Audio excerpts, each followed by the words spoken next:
President Volodymyr Zelensky's acquired support from the U.S. will accelerate the ousting of the Russians from Ukraine. Possible victories will strengthen Kiev's position ahead of planned negotiations with Russia. At present, however, both Kiev and Moscow are not betting on diplomatic solutions. We return from Washington with good news. We have acquired the Patriot system. This will translate into the protection of our state and nation. There are also other agreements, but we will talk about them later. We also spoke with President Andrzej Duda about our visit to the U.S. I told him what I heard in Washington about our strategic vision for the coming year. We are preparing and strengthening our joint forces.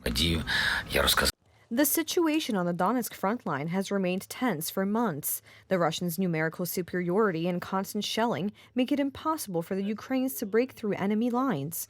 Yesterday, Ukrainian troops pushed Russian forces out of areas a few kilometers south of Bakhmut.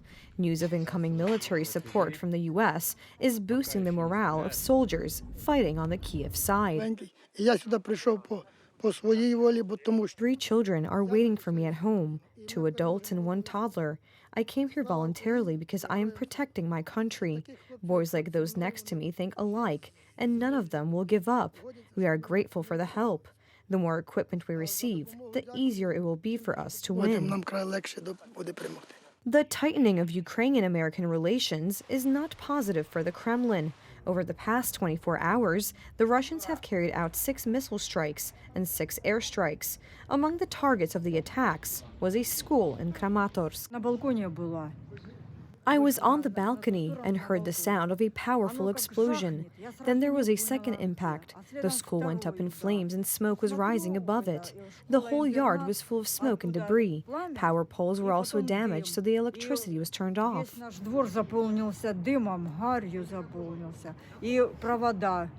The property was freshly renovated. I am flooded with tears. How can this be? Why?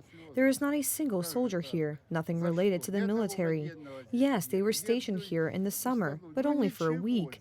Now all the soldiers are on the front line. I think the Russians are deliberately preventing the children from learning. Meanwhile, G7 finance ministers have announced support for Kiev for next year, valued at $32 billion. In addition, further sanctions burdening Belarus will be imposed if Minsk continues to enable Russia's war with Ukraine. Central to our assistance to Kiev is air defense, because every Russian missile shot down from Ukrainian skies reduces the scale of the destruction. Our support is another supply of weapons and ammunition. The Federal Republic of Germany will provide Ukraine with state-of-the-art Iris-T systems, as well as additional tanks. Yesterday, the United States also pledged support for Ukraine. The U.S. Senate voted on a budget for 2023. Aid to Ukraine next year will amount to nearly $45 billion. The funds will be used for humanitarian, military, and economic support.